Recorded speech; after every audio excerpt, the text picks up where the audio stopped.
Just 1 week after moving into our new home, my life turned into a nightmare. My neighbor, Penny Halpern, banged on my door, dragging her 14-year-old daughter, Monica, behind her. With a face twisted in anger, Penny accused my son, Benedict, of being a peeping Tom who watched Monica shower every day from his window. Monica sobbed, claiming she saw Benedict snapping explicit photos of her naked body. Then came the real motive. Penny looked me in the eye and demanded a staggering $100,000 as a settlement, threatening to call the police and ruin my son's life forever if I refused to pay. Furious at their blatant extortion attempt, I kicked them both out and slammed the door shut. I genuinely thought that was the end of their ridiculous scam. I was wrong. The next morning, I woke up to a terrifying commotion. Penny had maliciously rallied the neighborhood against me. A furious mob swarmed my entryway, screaming obscenities and calling my son a dangerous pervert who needed to be driven out. When I refused to let them inside without proof, the situation escalated violently. They smashed the beautiful ornaments and trampled the blooming flowers I had meticulously tended to for 5 years. I grabbed a broomstick to defend my home, but was outnumbered by the enraged vigilantes.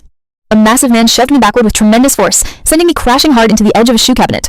While I lay on the floor in excruciating pain, the feral pack of neighbors stormed past my battered body and barged directly into Benedict's empty bedroom. They began ransacking his carefully organized drawers like a ravenous pack of wild animals. Suddenly, Penny triumphantly held up a black digital camera, screaming that she had found undeniable proof of my son's guilt. She waved the device in my bruised face, showing off a storage card filled with sneaky photos of Monica's body taken from an angle matching our bedroom window. The crowd erupted into a terrifying frenzy.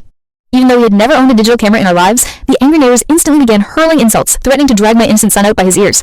Penny, feeling emboldened by the mob's overwhelming support, viciously slapped me across the face. She violently grabbed the collar of my favorite shirt and ripped it apart, forcefully exposing my bra to the staring crowd of neighbors. She maliciously screamed that they should strip me naked and take humiliating photos of my body. Just as I was desperately screaming for help, the local police officers finally arrived on the chaotic scene. Like a seasoned Hollywood actress, Penny instantly switched her demeanor.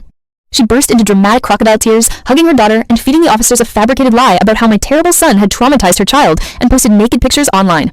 Monica sobbed pitifully in her mother's arms, flawlessly cementing their twisted victim routine. The serious police officers thoroughly examined the digital camera, clearly believing the incredibly damning physical evidence presented right before their eyes. They sternly ordered both of us to head down to the police station for a formal criminal investigation. Penny instantly panicked, demanding that the cops immediately arrest my son instead of wasting time heading to the station. Right at that tense moment, the heavy front door clicked open. Benedict finally returned home from visiting his grandfather. The bloodthirsty neighbors swarmed him like vicious sharks, ready to attack. They screamed at his face to apologize for his crimes against the teenage girl. The police officers approached my bewildered son, sternly telling him that if he confessed to taking the illicit photos with the camera found in his room, they would consider letting him off with a lighter punishment. Benedict froze where he stood, an expression of profound confusion blooming across his pale face.